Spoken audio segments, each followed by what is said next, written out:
Hello and welcome to my channel. I am Julie with Paisleys and Polka Dots, and in this video I am going to show you how to do the distressed version of our nativity set. I do have another version that has the paper crafting for it, but somebody had requested that I do this in a distressed look, and I actually love how it turned out, and I think all of you do too, because it's been a very popular kit. So I'm going to jump right in, and as you can see, this kit has a ton of pieces. Now when you first get your kit, everything is going to be packaged together. So like the camel, everything for the camel is going to be packaged together. The manger part of it is packaged together along with Mary, Joseph, and baby Jesus, because those pieces are a little bit easier to figure out. Each of the wise men, they're all packaged in the same packaging, but they're all individually wrapped. Like all the pieces for this guy are individually wrapped together so that you don't get the pieces confused with each other. So, which is really important, because their arm sleeves, pieces like this, their arm sleeves, pieces like these, which is their the border of their little arm sleeve here.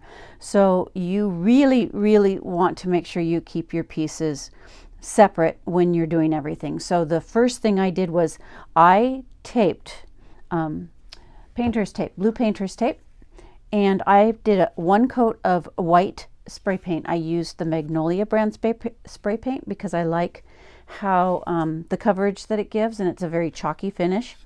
So I keep my pieces together, and my pieces are a little bit closer together, but maybe you, since you're not familiar with all the pieces, maybe you'll want to separate your pieces a little bit more. Like I have some of the little sheep pieces that go over here to this sheep, so I'm pretty familiar with all the pieces because of course I designed them, but even I can confuse myself. So like I said, very important.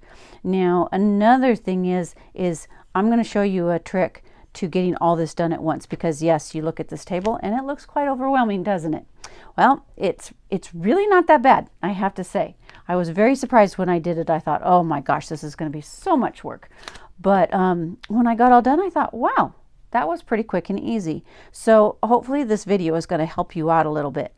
So like I said, I taped down the tape onto a background surface, just a paper, and I stuck all of my little pieces on to the painter's tape. It's all white now because I spray painted, but once you stick them down, and the way I do that is like this. I'll just show you real quickly here. Grab a piece of tape, and then this is the sticky side here. So I kind of fold down the edges here. Let me see if I can move this out of the way. Fold down the edges and stick it down like that, so that when you're working, your pieces are going to get held in place. So when you spray paint, they're not going to go flying across your table. I did just do a video on spray painting because everybody was asking or requesting that I do one of those. So I'm going to get that video uploaded as well. And that'll show you actually the technique I use for actually spray painting. But I did one coat of spray paint on these, and then I'm going to use this chippy paintbrush that is well loved and worn. Hopefully it holds out for me because it's been used over and over and over again. They're just the cheapy paintbrushes that you get at like Home Depot.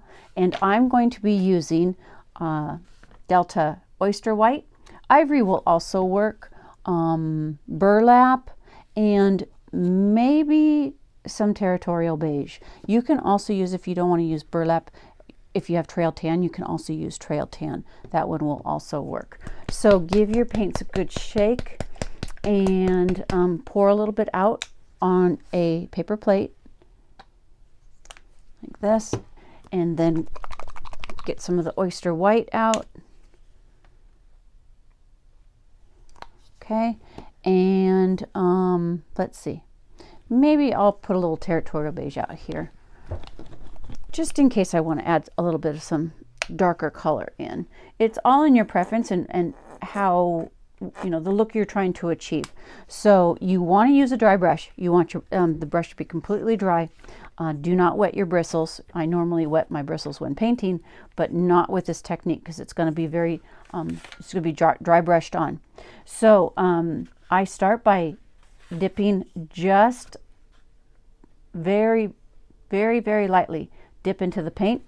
And then I'm going to, I want to make sure that this is in the frame here. It is. Okay, so I'm going to dab this off onto the paper plate here, because you kind of want a dry brush look.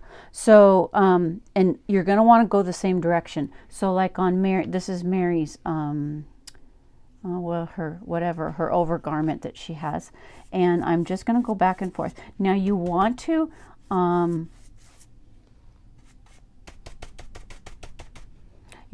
paint the same direction. And so since I left all these pieces stuck down, I'm just gonna, they're still being held in place for me. And so I can go back in with a little bit of this oyster white, and like I said, pounce it off here, and I can brush that on, and it's just very subtle. You don't need a lot, because we're gonna go over this with sandpaper, but because everything is kind of stuck down on my tray here, my tabletop, it's going really fast because I'm just brushing over everything at the same time. So I just went over all those pieces all at once. And as I need more paint, I just pick up a little bit more. Now things like this little guy, you can, if you want, you can hold it in your hand and just kind of brush the paint on. And grab some white, or the ivory, oyster white. Okay. Like I said, it just, however you like it.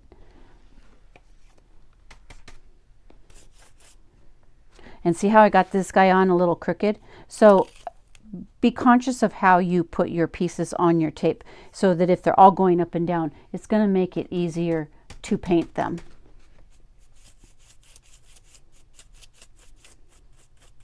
And you can go the other direction too, but that's going to give you more of a linen look. And this is supposed to be kind of like that, I guess you might want to say like that bamboo kind of, what is it, bamboo? Mango wood. I like that mango wood look. So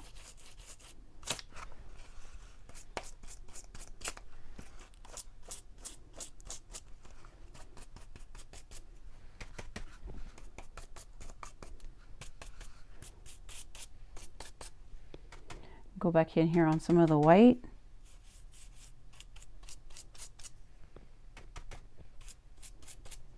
And just keep adding in paint until you have everything there just how you like it.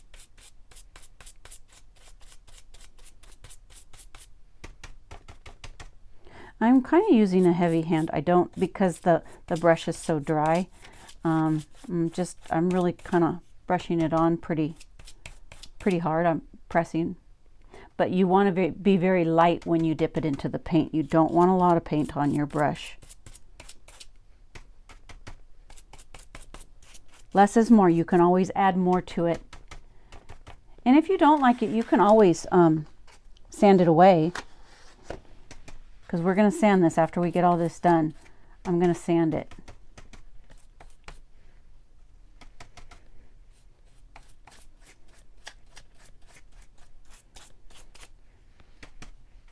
See how quickly I'm covering all of these pieces because they're all stuck down. So I'm able to go over them like as if they're just all one bunch.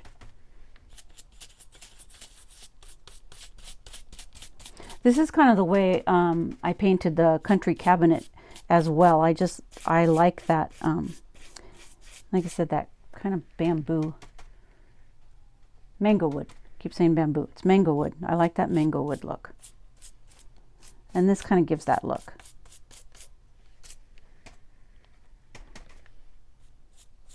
And, you know, if you do, like I said, I can dip in some of this if I want. And I can just lightly add in a couple here and there, just to add in some more color. Here and there. Give it a little bit of some shading. Not too much though, you don't want too much of the dark color. Of course, again, like I said, it's all in how you like it. Okay, now some of these guys here, some of the 1/4-inch pieces, the thicker pieces, those are going to get covered up. Like this one here, this guy's going to overlap this. But I tend to go over the whole thing just because I don't know what's going to overlap where. So I'm just going to go ahead and I'm going to just brush over the top of it.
Okay, you can see how this looks close up. Can you kind of, hopefully the camera is focusing in on that.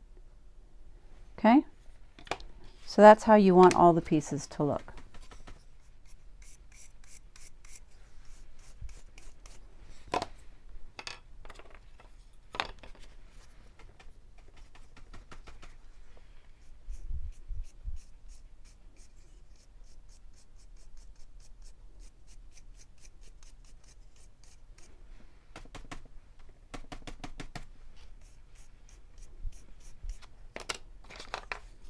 I have all of my pieces now dry brushed. I did not use any of the dark territorial beige. I decided it was too dark for me. So I continued to dry brush everything with only the oyster white and either use trail tan or the burlap is what I used. So I'm going to set these pieces aside and I'm going to show you how I did the manger itself. Alrighty, so here are the manger pieces. This is the base, the straw, and the background here. So I'm basically going to do the same thing. I need a little bit more paint out on my palette here. I've pretty much kind of run out. Get some more ivory or oyster white. Okay, and I'm going to go in different directions. So I'm going to go this way on the straw, and then this way, and then on these little spines, or the little, I don't know what you call those, the boards that go across, the wood beams, I guess you might want to say. I'm going to go this way, you know, and I'm going to kind of go with the way a wood grain would go, and then I'm going to go all the way across on the background here. So I think I'll start, and actually this one you don't have to worry about because it's going to be an overlay like this. So you're actually going to want to do this one. So as you can see, I'm just dry brushing some color on.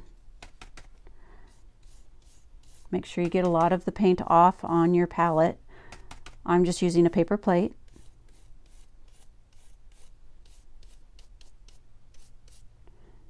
Can add in some white or ivory.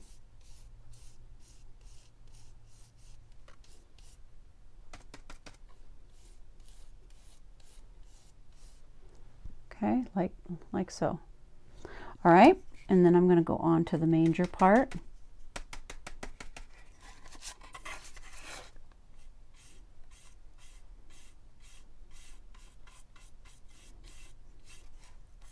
And I'm going to brush the bottom probably this way.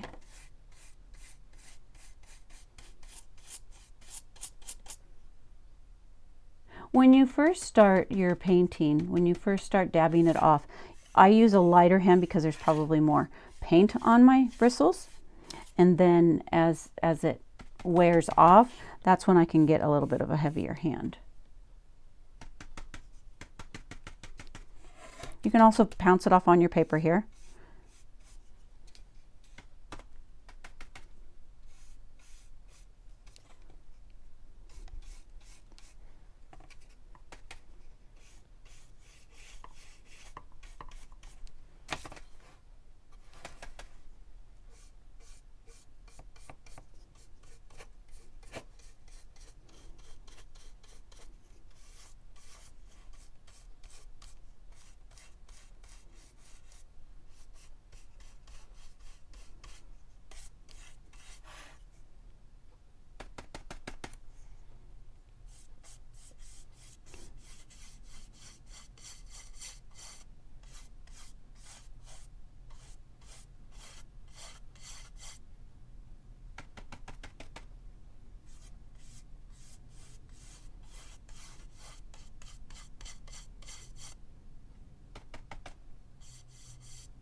And this one I'm kind of doing nice long strokes.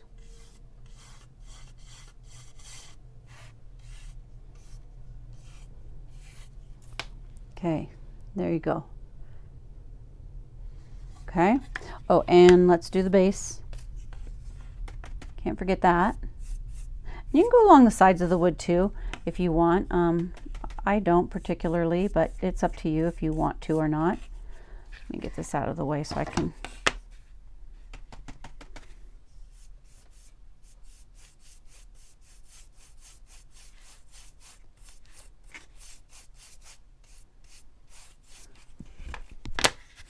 This technique is kind of forgiving, you know, like you just slap on and it's going to be distressed anyway. We're going to sand it pretty well. So it's just part of the look. So, okay, we're going to let everything dry and we're going to come back and we're going to sand everything. Okay, we are back and everything's been painted, everything's been dry brushed, and now we are going to sand these pieces. And so I typically use 150 grit sandpaper, this one right here. And but for this piece, because I wanted it sanded just a little bit heavier, this is also 150 grit, but I'm not sure it's purple.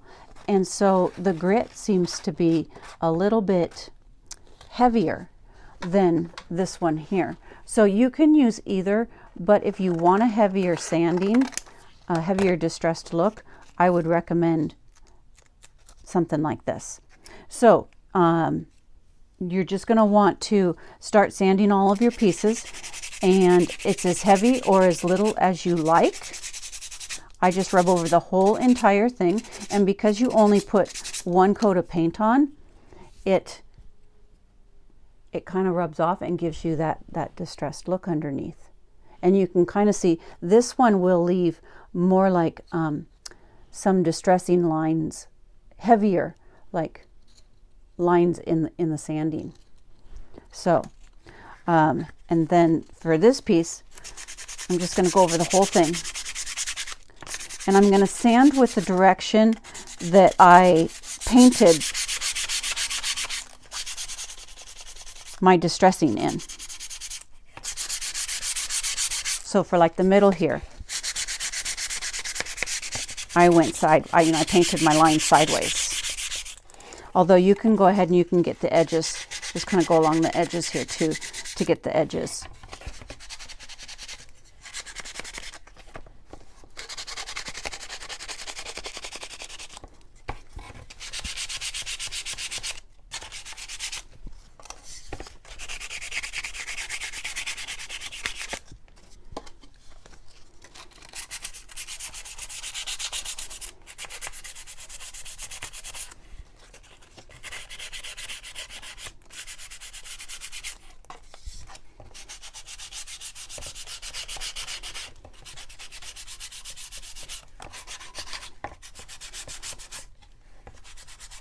And if there's areas where you feel you got too heavy of paint, you can sand those sections a little bit heavier to take off some of the excess paint if you don't like it.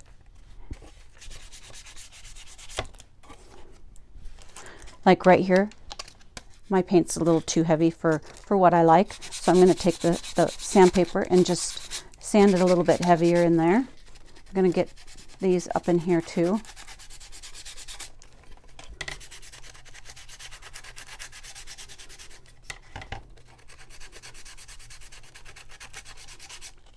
Now your sandpaper, see how gummy my sandpaper kind of gets? You probably use a few pieces on this project because there's just so many pieces to get through.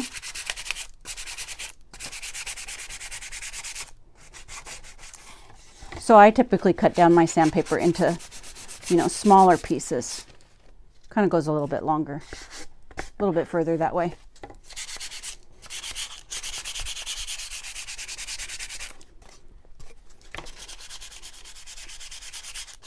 Now you don't have to worry too much about the center section because of course that's going to get covered up with your cross stitch piece. Okay, so can you see that? It kind of gives it a really distressed wood look. Okay, so I'm going to set this one aside, and then I'm going to go on to these other pieces here. This is the, now I thought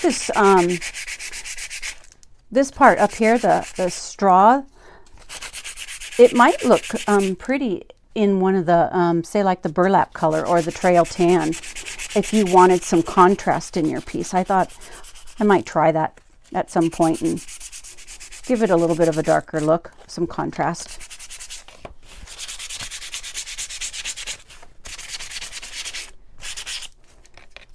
Okay, so that one's done. So see how it's taking off all of the edges? And if you can even add in, if some of you like the darker edges, you can take, maybe some of you have this from stamping or something like that, Tim Holtz Distress ink, and you can take a sponge, and this is walnut stain, and you can just rub the edges to darken the edges. So that's also something that can be done if you want. I didn't do it to the one in the sample that you see online. I just did white distressing, just like you see me doing right now. I didn't care to make it any darker. So this is the base here. Now this does make a big sanding mess. So if you find it easier maybe to work outside or work over a trash can when you're sanding, that does typically help, because it does leave a little bit of a sanding mess.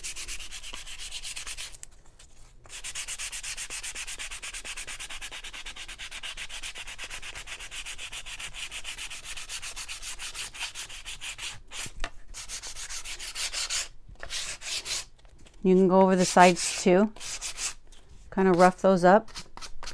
And if you don't, if your sides are not covered enough for you, you can just take white paint and add another coat of white to your sides if you want to darken your sides with, or have more coverage of white on your sides of the wood. Okay, so there's these pieces here. I'm gonna rub this off onto my paper here. There's the base. Okay, now I go ahead and I go around all the little pieces. Now I'm going to get another piece of sandpaper here.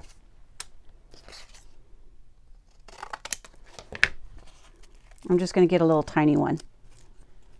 Okay, I just kind of hold the pieces in my hand and rub over the top. Sanding in the same direction as the way I painted my distressing. Okay.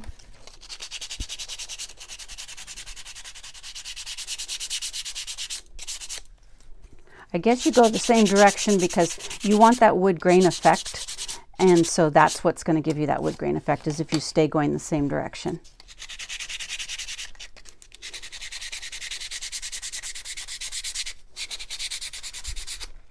This is one of the Weissmen, so I'm not going to do the whole thing, just because there's so many pieces. This video would be take forever. I just wanted to kind of go over the techniques and show you kind of how I did it, instead of trying to describe them all in the instructions. Thought it'd be easier to just to show you.